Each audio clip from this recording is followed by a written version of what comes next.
The Nice House on the Lake, issue 11, James Tynion the fourth with Alvaro Martinez Bueno. So there's a character sheet at the back, which would have been, nice in every other issue. Yeah, up till this point. Also, it would have been nice to be at the front. I would have liked to have refreshed my memory before I read the issue, but whatever.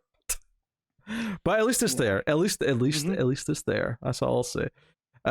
So yeah, obviously the last issue ended with that big cliffhanger where the husband character shoots the wife, but the healing's turned off, right? Because Orion's at the helm, and so there's a lot of like fallout from that with the crying about that. And then the other thing, of course, is that a lot of their memories were coming back because that had also been switched.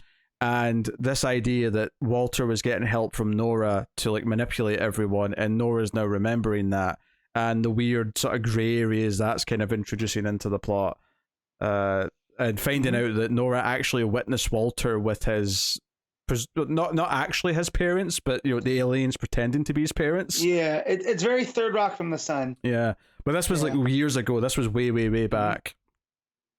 This was one of the memories that had been erased.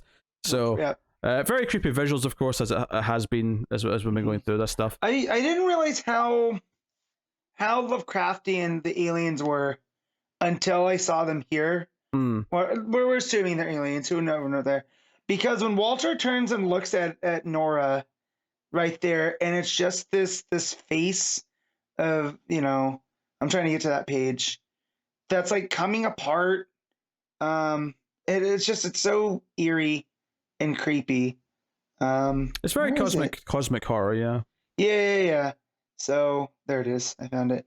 But yeah, they all turn and look at Nora, and there's like all these tendrils coming out, and it was giving me that cosmic horror type vibe. And then they reform and they're wearing the same type of glasses that Walter does. And again, it makes for this eerie type of visual. And Bueno's art, like, not that it's messy, but here it's a lot more sketchy. Like with the lines aren't nearly as clean, and the way that the colors are hitting with the whites and stuff, everything kind of blends into the shadows. And yeah, it makes for some creepy visuals. Yeah, and this has been talked about by Nora as seemingly, maybe about to burn alive by choice in the future, but talking about how the aliens only saw them as this just another meat bag that's going to die when the world's destroyed and nothing more kind of thing. So it really sets up the tone. But then when we cut back to the main bit of the book, we get the aftermath, the husband holding his wife screaming. It's a really great page, actually. It's one of the best pages in the issue. It's just this fallout, and then everyone else freaking out, and like, can Walter fix this? And I'm thinking he can, and that's kind of what Walter says later, is that, well, no, like, if the healing's turned on, like, yeah, it'll save her, but if it's turned off and you get killed while it's turned off, then you're gone. Like, there's no rewinding time. There's limits to what the technology, what even they can do. So all super interesting. I think it's Reggie who's remembering designing the place, and he even put in like little hints to try and trigger his memory because he knew he'd forget, but they didn't work. When the memory was gone, it was truly gone, and only now, because they've all got their memories back, he's remembering it. And him and the other people who knew Walter before high school are teaming up to go in the boat up to the house, the second house, But as this is all going on, basically the husband finds out that, from Walter, that this has happened because someone else is at the controls and turned off the healing. So now the husband's like, who was it? Who did this? As if it's someone else's fault other than Walter's. Because it's not like Ryan knows that they were playing shoot each other. Right. When she flipped the switch. Come on now. But then we get to the scene that seems to go back in time, right? Well, it doesn't seem to. It's because the present day stuff with the wife's just been shot is day 48, and then this scene is day 31. So yeah, we're back earlier on, And this is where it really starts to get like, with Walter and Nora, and stuff starts to become more clear. But yeah, Nora's walking through, and then it goes to day 31, and Nora goes to use the sensory deprivation chamber, and then Walter comes to talk to him. And this was so creepy. Bueno's art here with just the shadows and the eyes, Yeah. and them formulating this plan. Yeah.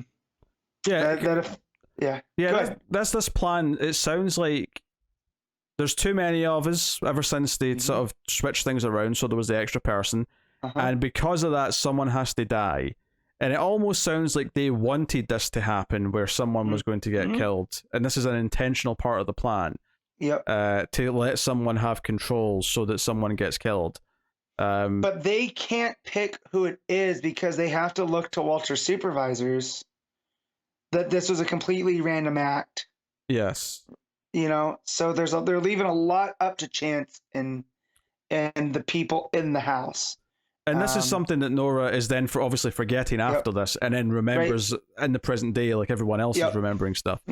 So obviously there's a lot of weird mixed feelings for some of these characters when they realize that they've been helping Walter in different ways. And it feels like Nora's the one who's helped him the most, or at least the one that he's confided in the most.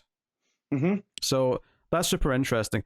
But yeah, Ryan's freaking out and like, what did I do? What did these different buttons do, kind of thing? And he's explaining, oh, this one controls the people, this one controls the environment, and this one controls the power of who to kill and things like that. And it's all freaking out. But then he drops like a lot of your friends are coming here right now. And so we end in this cliffhanger where they're arriving at the pier and they're walking up the steps.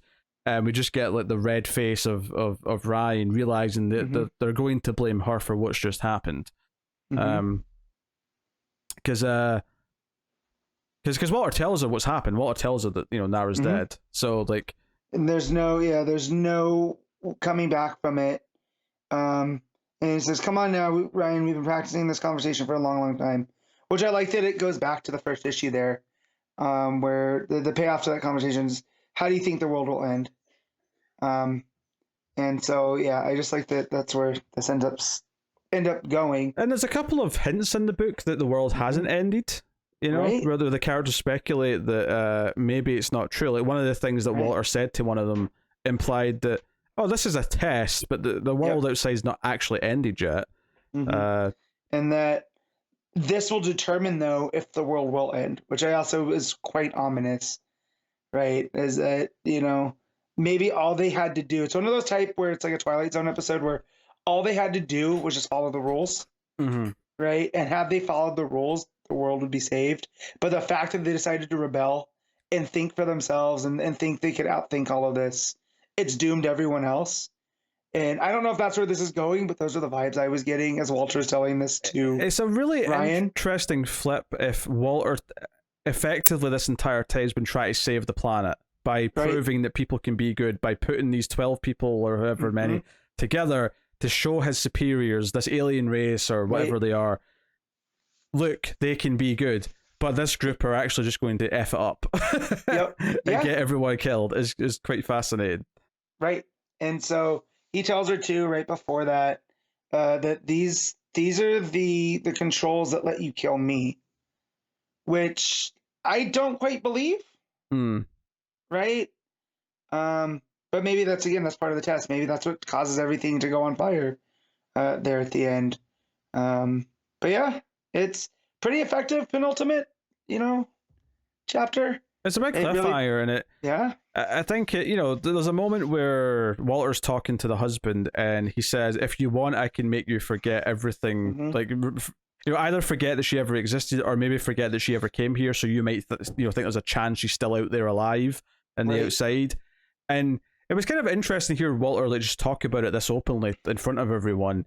And kind of made me think for the first time that, on some level, I think he does care about all these people, even if, obviously what he's doing is really manipulative and all the rest of it. But well, it's almost like a zookeeper talking with the animals, right? Like, I'm so much further from you, but I still care about you and I don't want you to hurt yourselves. I don't want to see you in pain, type thing. But it does come off as kind of cold when he's just like, I could make you forget. Yeah. Obviously, that's not what he's going to want, but he is offering that because he thinks it'll make him feel better. And the art's fantastic in this issue. You talked about the sensory deprivation tank. That stuff looked really great. The big full page spread with the the husband holding the wife is fantastic early on. All the color changes. I love the red danger light that they're in the control room when all the other characters are coming at the end. There's a lot of just really nice different art styles, or not art styles, but different color palettes throughout that really sell things. And like you say, that super Lovecraftian like image of of Walter and the quote unquote parents is really good spooky stuff. So yeah, fantastic. Yeah. It's all really good stuff, man. This book still delivers, and again with the art, where it's not as clean, but I feel like that's a stylistic choice. It's because as things are starting to become more chaotic, it's almost like the sense of reality is not falling apart, but it again, not everything's as clean cut as it once was at the beginning. Yeah. Right. Things kind of merging together, and we get all of that through the art and the color choices and all that stuff. So it's just this. The creative team really knows what they're doing here, and I'm excited to see how this ends. For sure, yeah. I'm intrigued by everything, and it feels like we're getting a big culmination of all the drama that's been building up with the characters, and I'll be curious to see how much is answered with the mysteries and how much is left ambiguous for our interpretation. I could see it kind of going either way. It feels like they might leave some of it open for us. Which is fine. I have no problem with that, but we'll see how it goes. So, what are you giving issue 11 of Nicest in the Lake? I'm gonna give this a 8.5. I'm just gonna go a nice straight 9 on this. Thought it was excellent.